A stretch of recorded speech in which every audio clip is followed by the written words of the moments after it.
ইতিমধ্যে আমাৰ দেখিছে যে 126টা সমষ্টিৰ ভিতৰত 100টাত কংগ্ৰেছে আমি নিৰ্বাচন খেলিম বুলি কৈছো আৰু বাকিবিলাকত আমি আলোচনা আৰম্ভ হ'ব।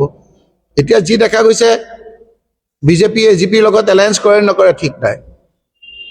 এতিয়া বিটিসি এৰিয়াত বিপিএফৰ লগত কৰিবনে ইউপিপিএলৰ লগত কৰিব তেওঁলোকৰ ঠিক নাই। গতিকে বিনাশকালে বিপৰীত বুদ্ধি যিটো কয় এতিয়া হিমন্ত বিশ্ব শৰ্মাৰ সেই অৱস্থা হৈ আছে।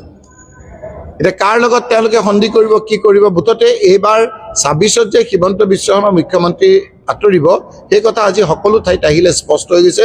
কুকুৰাঝাৰত আহি পেলাই মই আৰু কনভিন্স হৈ গৈছো আমি যে এইবাৰ আৰু হিমন্ত বিশ্ব শৰ্মাৰ এই যিটো কাৰসাজি হেতু নাছিল। এতিয়া আমি সেই কাৰণে অহা নাই, আমি আহিছো ৰাইজৰ মতামত ল'বৰ কাৰণে। এটা কথা ঠিক যে আমি কথাবিলাক পাতি আছো, আপোনালোকে চাই থাকক কাৰ লগত কি হয়।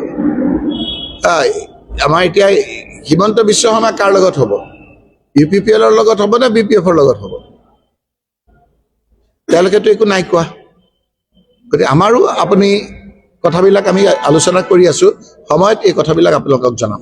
এছাৰত আপোনালোকে চাওক, গোটেই ভাৰতবৰ্ষতে আপুনি পাৰ্টিনেণ্ট কথা সুধিছে, গুৰুত্বপূৰ্ণ কথা সুধিছে যে আপোনাৰ গোটেই ভাৰতবৰ্ষত কি কৰিছিলে SIR বুলি এটা পদ্ধতি কৰি নতুনকৈ নাম সন্নিৱিষ্ট কৰিছিল, য'ত আপোনালোকে হাৰিয়ানাত প্ৰায় 35 লাখ মানুহ সংযোগ কৰিছিল। এটা ঘৰত 500-700 মানুহ সোমোৱাই দিছিল, এটা কেম্পাছত 7,000 মানুহ 70,000 মানুহলৈকে বৃদ্ধি কৰিছিল।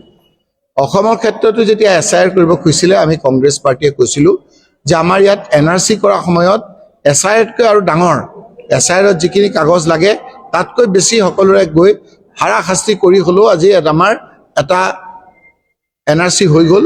গতিকে আমাৰ ইয়াত NRC কৰিব নোৱাৰে, কৰিলে আমি আইনৰ আশ্ৰয় ল'ম। এইটো কথা কোৱাৰ পাছত ইলেকশ্যন কমিশ্যন অফ ইণ্ডিয়াই নিজেই ক'লে যে অসমত SIR নহয়। কিন্তু পৰৱৰ্তী কালত দেখা গ'ল যে হিমন্ত বিশ্ব শৰ্মা ডাঙৰীয়াৰ প্ৰৰোচনাতে পৰি নে কিহত পৰি নতুন এটা পদ্ধতি কৰি স্পেচিয়েল ৰিভিজন কৰিলে, যিটো আগতে কেতিয়াও হোৱা নাই।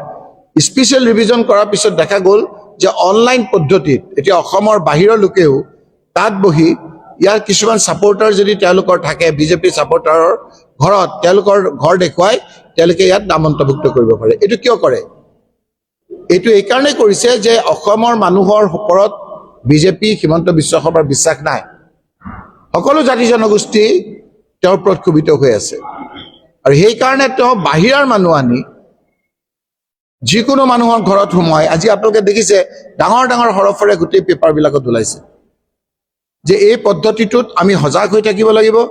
আমি অসমত বাহিৰাই ইউপি বিহাৰৰ মানুহ আহি ইয়াৰ স্থায়ী মানুহখিনি থাকক বা বেলেগৰ মানুহ আনি বেংগলৰ মানুহ আনি আমাৰ ইয়াত অন্তৰ্ভুক্ত হোৱাটোত ৰুগুৰ বিৰোধিতা কৰিম আৰু এইটো আমি ভূত চোৰৰ যিটো পদ্ধতি সেইটো আমি ৰখাৰ কাৰণে আপোনালোকৰ লগত থাকি ইয়াত যাতে কোনো ধৰণৰ এটা শান্ত বিটিসি এৰিয়াত যাতে অশান্ত কৰিব নোৱাৰে হিমন্ত বিশ্ব শৰ্মা ইলেকশ্যন কমিশ্যনৰ জৰিয়তে আমি কংগ্ৰেছ দৰে সজাগ দৃষ্টি ৰাখিম।